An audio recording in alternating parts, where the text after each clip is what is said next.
Le préfet d'avoir pu dégager du temps pour être parmi nous à Petit-Bourg. Le maire de Petit-Bourg, je n'en parle pas. Dès que je l'appelle, s'il est occupé, me rappelle tout de suite. Et on gère convenablement ensemble. Le président Losbar a dû partir parce qu'effectivement, il nous avait dit depuis la dernière fois, normalement, on avait mis cette inauguration hier, mais il avait plénière, on a pu trouver un créneau aujourd'hui, mais il avait déjà dit, et c'est M. Camille Elisabeth qui représente la CNBT.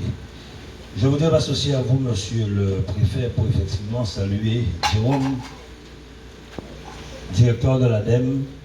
J'ai entendu que vous partez, mais j'aimerais qu'on envoie quelqu'un comme vous parce que sinon, ça risque de mal se passer.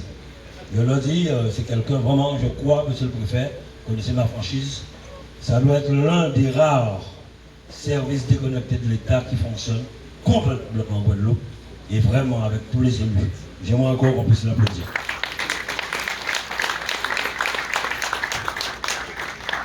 C'est avec une grande joie et un profond sens de la responsabilité que je me tiens devant vous aujourd'hui pour inaugurer avec vous cette nouvelle déchetterie, la 6e.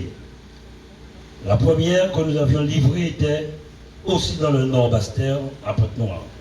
Je tiens à remercier les équipes de la région, Madame Sylvie Gustave de Duflo, d'avoir mené ces projets. Ces techniciens, vous avez vu celui qui l'a présenté, le 8e salon, et bien d'autres. Ces équipements représentent bien plus qu'un simple lieu de collecte des déchets. Ils matérialisent notre engagement collectif vers un avenir plus durable, en ligne avec notre objectif ambitieux d'atteindre 0 déchet à l'horizon 2035. C'est donc un engagement pris et respecté. En tant que président de région, je suis pleinement conscient de l'enjeu environnemental et notre obligation d'agir. La lutte contre le gaspillage et la préservation de notre environnement ne sont pas des options, mais des nécessités indispensables à notre survie. Notre démarche s'inscrit dans le cadre d'une économie circulaire, propice au développement durable de notre archipel. Après les villes de Pointe-Noire, Bouillon, Terre de Haut, Terre de Babaïf, aujourd'hui nous faisons un pas supplémentaire vers l'atteinte de nos objectifs. Nous le faisons dans un climat politique national singulier. Absence de gouvernement, vote de défiance, nomination d'un nouveau Premier ministre. La nouvelle crise que nous traversons est délicate, avec des tensions parfois vives entre les institutions. Cependant, en ce jour significatif, il est essentiel de regarder au-delà. Nous devons nous concentrer sur l'essentiel et distinguer ce qui est véritablement important pour nos concitoyens.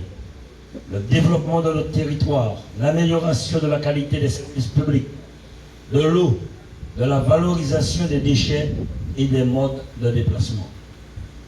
Sortir de l'urgence, mettre fin à la précarité, rétablir l'épanouissement des Guadeloupéens doivent rester nos priorités absolues. Pour le reste, il faut peut-être laisser le temps au temps. Il sera notre meilleur allié. La région Guadeloupe démontre ainsi tous les jours sa vraie nature de collectivité stratège, de collectivité solidaire. Nous accompagnons les Guadeloupéens quelle que soit leur commune de résidence, peu importe la sensibilité politique des majorités municipales. Notre méthode porte ses fruits. Les communes de Guadeloupe vont mieux. Les derniers éléments relevés par la Chambre générale des comptes en attestent et nous sommes fiers d'y avoir contribué. Nos engagements, nos valeurs font ce que nous sommes. Notre responsabilité est d'agir avec conscience en ayant constamment l'unique souci de défendre l'intérêt de la population. Avec l'humilité sereine des femmes et des hommes libres, sans allégeance ni soumission. Sans soumission peut-être toujours au plus près des Guadeloupéens.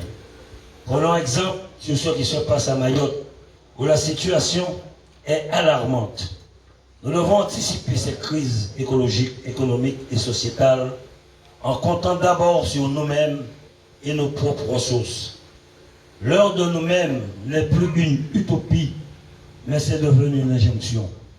En inaugurant cette déchetterie, nous réaffirmons notre intention d'investir dans la compétence locale, celle de nos talents, de nos entreprises et de nos ressources humaines. C'est un défi que nous relevons grâce à nos talents locaux. L'écologie, l'économie circulaire et le développement durable ne sont pas des sujets attribués à tel ou tel acteur. Il appartient à nous tous. J'invite donc chacun à prendre ses responsabilités et à s'engager dans cette direction. Nous ne saurons réussir autrement. Cette déchetterie n'est qu'un maillon de la chaîne vertueuse que nous composons ensemble. Chaque déchetterie que nous ouvrons contribue aussi à éduquer nos concitoyens sur les bonnes pratiques de tri et de réduction des déchets. Ce processus d'apprentissage essentiel pour changer les mentalités doit être encouragé et soutenu. Je souhaite enfin partager avec vous une notion essentielle. Le pays est minuscule si le cœur est petit, il est immense si le cœur est grand. Cette citation, émanant d'une écrivaine guadeloupéenne du département, résume toute la philosophie de notre action. Tout comme notre cœur façonne notre perception du monde, notre engagement envers notre territoire et nos concitoyens façonne notre avenir. J'ai entamé ma première campagne municipale en prônant la réconciliation et je ne cesserai jamais de faire appel à l'unité, à dépasser les clivages qui nous divisent. Travaillons ensemble, quelle que soit notre opinion politique. Travaillons ensemble pour le bien commun, pour le bien des Guadeloupéens. C'est dans cette union responsable et sacrée que nous trouverons la force de faire avancer les choses.